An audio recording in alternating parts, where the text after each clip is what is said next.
Okay, welcome back to gggaming. So we do have a fun one here. We have a speed run version of our KORAIDON. So we did do a KORAIDON video already, so we won't go crazy amount of time on introducing this one. We've modified it a little bit. We'll tell you exactly how to make this thing go as fast as possible to quickly knock out this raid boss super fast. And this, of course, is a 7-star INFERNAPE. So works amazing. Let's get to it.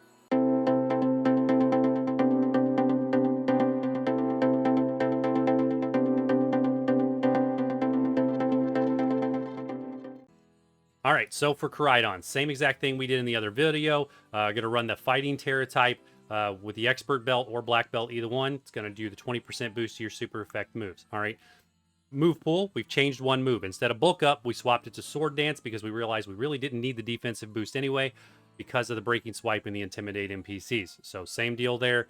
Drain Punch, Breaking Swipe, Collision Course, and Sword Dance. Going to make sure you put your full EVs into the attack at the very least. All right. So let's get over to the raid and show you exactly how to take this guy down very fast.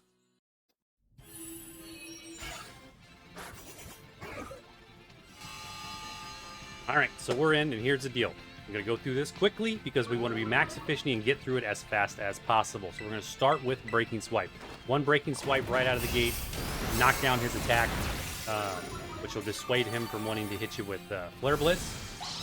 Stick to those special moves, which is cool. We'll let him do that.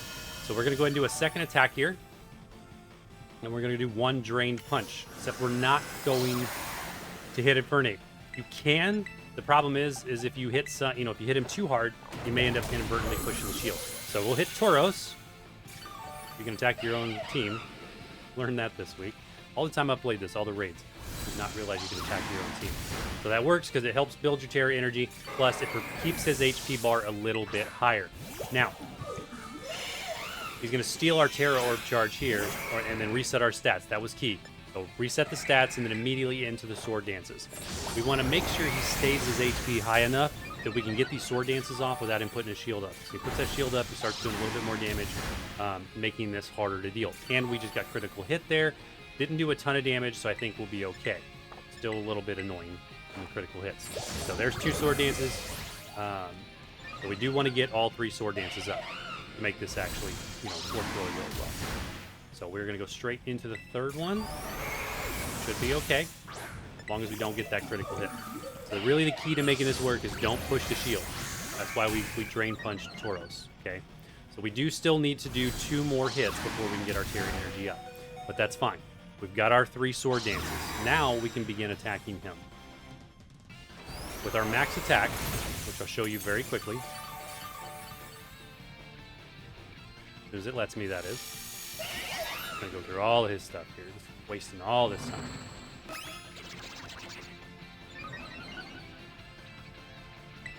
There you go. So max attack.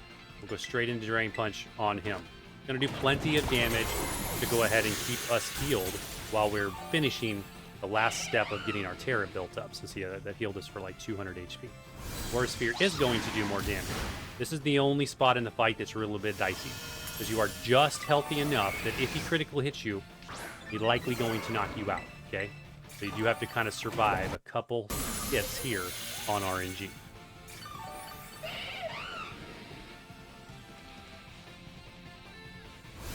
All right, so our Tera energy is set. From here, we are going to go ahead and terastalize with one more Drain Punch. Okay, this will heal us up full. This will also do a nice big chunk of damage to that shield. Now, once we finish this, it's basically 2 more hits and he's done. That's why this is so fast. A little bit on the setup side, and then you're out. So I don't know what the exact timing is, but it's well over 50% on the timing, probably 60-70% every single time I do this. So we did push the 50% marker there, which is going to trigger him to use his sword dance. No big deal, he's not using physical attacks anyway. We took a lot of damage from that, but it's not a big deal, because even if we get knocked out, this is still faster than any of the other builds. Straight into Collision Course. Collision Course is going to do a tremendous amount of damage right here with max attack. Okay, it's going to get him very close to knocked out. Going to break that shield for sure.